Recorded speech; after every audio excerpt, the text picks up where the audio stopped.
Yo! What's up mga kahardot? Welcome sa aking channel. Ayan, sa umagang ito ay ang panibagong video na naman. External work po naman ang ating ipakikita sa inyo dito sa ating ginagawang project, ang boundary wall footing foundation. Tara guys, puntahan natin ang aking video. Woo!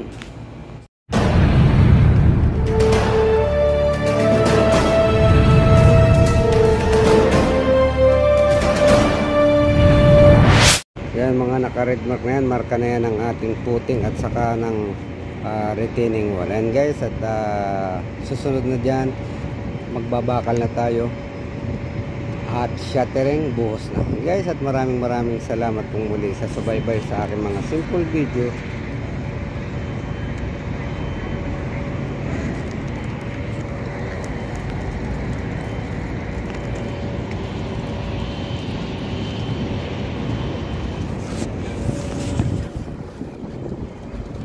Ayan mga karod, namarkahan na rin ng ating footing. Yeah. More moments later.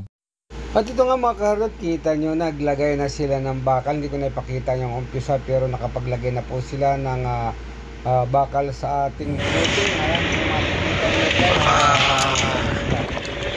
kaya pagkatapos nyan, taping bottom, magpapatuloy nila ang shattering both side. At tuloy-tuloy po tayo sa panunod kung paano nila ginawa ang pagbabakal nito sa ganitong kahabang retaining wall. Hanggang doon mga karabot yan, bali 140 meters po yan. Tuloy po tayo sa ating panunod.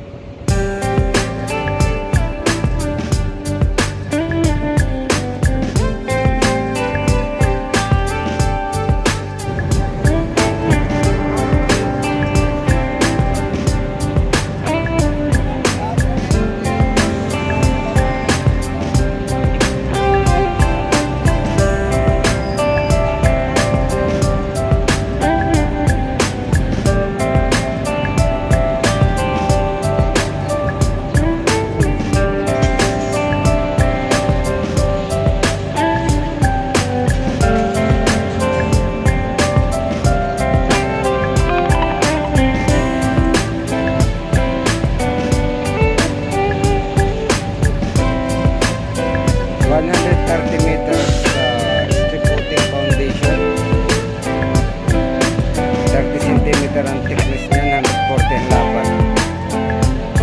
Ayan guys, sandali lang binakalan ng mga steel fixer natin.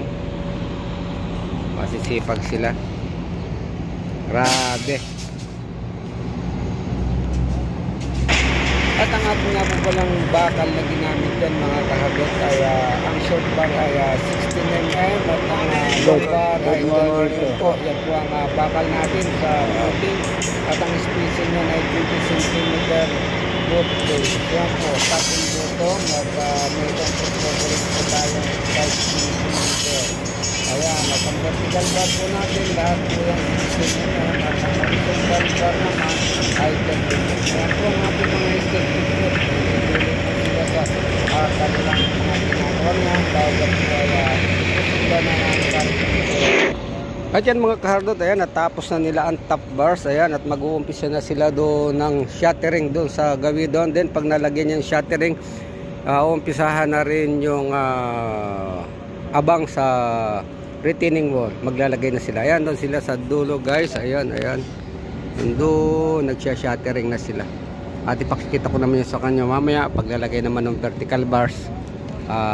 Once na natapos ang shattering na isang side, maglalagay na ang steel fixer ng vertical bar. Tuloy lang po tayo sa panonood ng ating video guys. Ayan. At dito sa side na ito, tuloy pa rin sila ang top bar sa footing. Ayan. Tapos na nila yung mga spacing. Pinuhusay nila. Okay.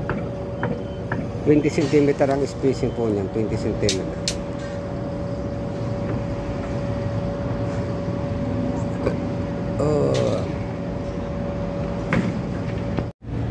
At ito nga mga karot, ayan ang ating shattering sa kabaak at sumusunod na rin ating vertical wall vertical bar dito sa ating wall. Ayan guys, oh. Kung makikita nyo yan, may shuttering na dito. Hindi pa yan siya naka-align, pero naglagay na ng abang para sa retaining wall, para pag nagsuporta sila tuloy-tuloy na. Madali po ang paraan kung inuna muna yung bakal, madali sa steel fixer magtrabaho. Pero sa shuttering, magsha-shuttering medyo makutingting, mahirap-hirap ng kaunti. Ayan guys, at tuloy po tayo sa ating panonood. Ayan. Ayan ang vertical bars. Ayan yung shuttering natin, nandito na siya. Ayan. Dito na gumagawa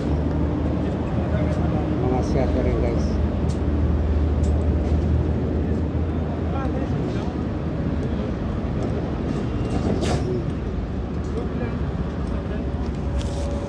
Doon, busy tayo ngayon. Busy ngayon dahil may buhos pa rin. Ayan guys, nilayout nila ang vertical bars. Hello there! How are you? Oh, Mita concrete. After As you like, when you want, we are ready. tomorrow? If tomorrow, no problem. We can. Okay. From our side. Tomorrow. No problem. Buka.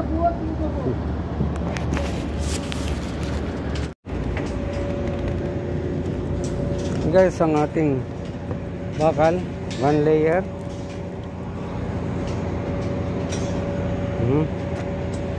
Lalagyan nila.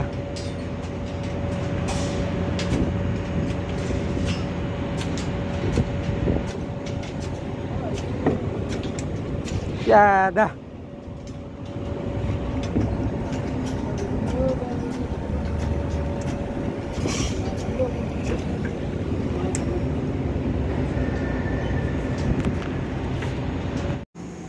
Ay, itong kabilang dulong ito mga kahardot, ang ating guardhouse area. Ayan, kung makita nyo may mga nakahiwalay na puting doon, 3 piraso.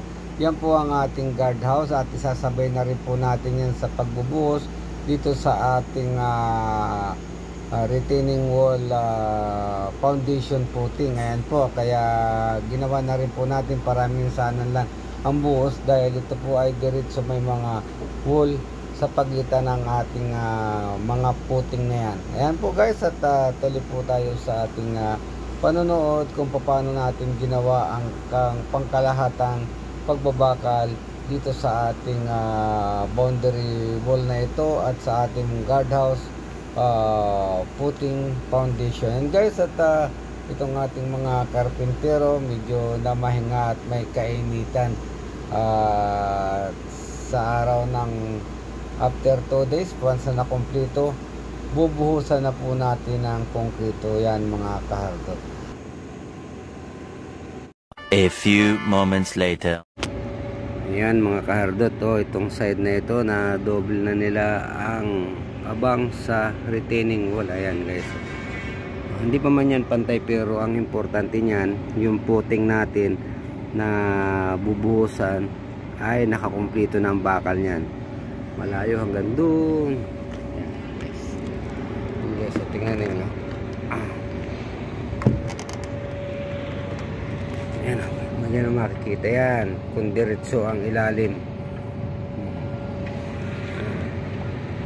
Then pupormahan yung kabila niyan hanggang doon sa dulo.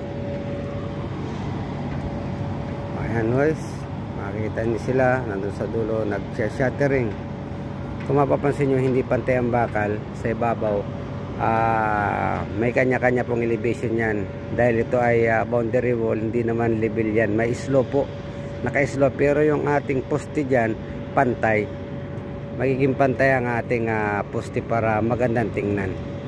At makikita nyo yan pagka na-update ko kayo once na natapos na itong ating boundary retaining wall. Ayan guys, at tuloy lang po sa panonood, at kung kayo may mga comment, mag-comment lang sa baba at para makita ninyo kung paano at maibigay ko rin sa inyo ang opinion. Itong kabila na ito guys, wala pa yung shuttering, pero bago lagyan ng shuttering yan, ililinis muna natin, tatanggalin natin yung mga dumi-dumi sa ilalim para mas maganda at magandang ating bubuhusan na malinis yan. And guys, at tanong lang, mag-comment down lang Ang ginamit nga pala po nating bakal dito ay 16mm top and bottom horizontal, at ang straight bar natin ay 12mm, pero yung short bar top and bottom 16mm at ang long bar natin ay 12mm lang.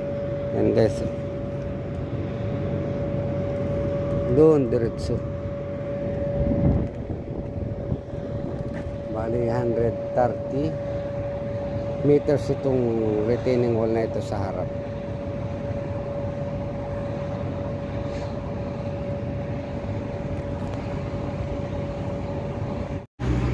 At ito nga mga kahardot, ayan, napormahan na nila yung gilid. O ayan, may nakalagay ng forma. Diba nga tayo doon?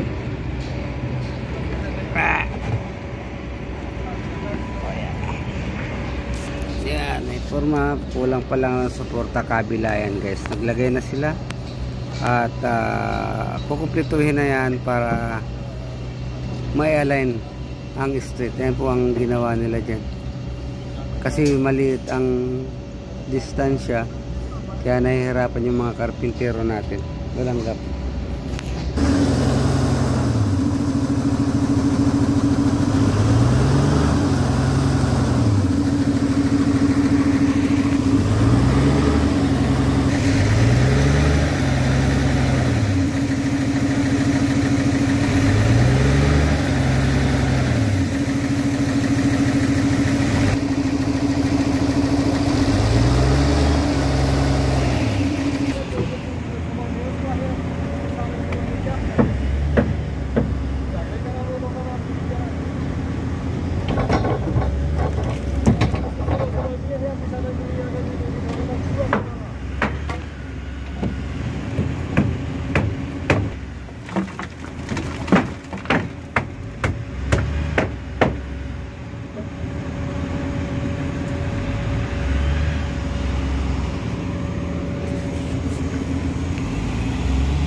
Ayun guys, at maraming salamat po sa inyong panonood ng aking video nito. Ayun guys, at kung mayroon po kayong mga katanungan, please comment down below lang po, at para maibigay ko rin naman ang aking mga opinion para sa inyo. Maraming salamat po, hanggang dito na lamang at bye bye.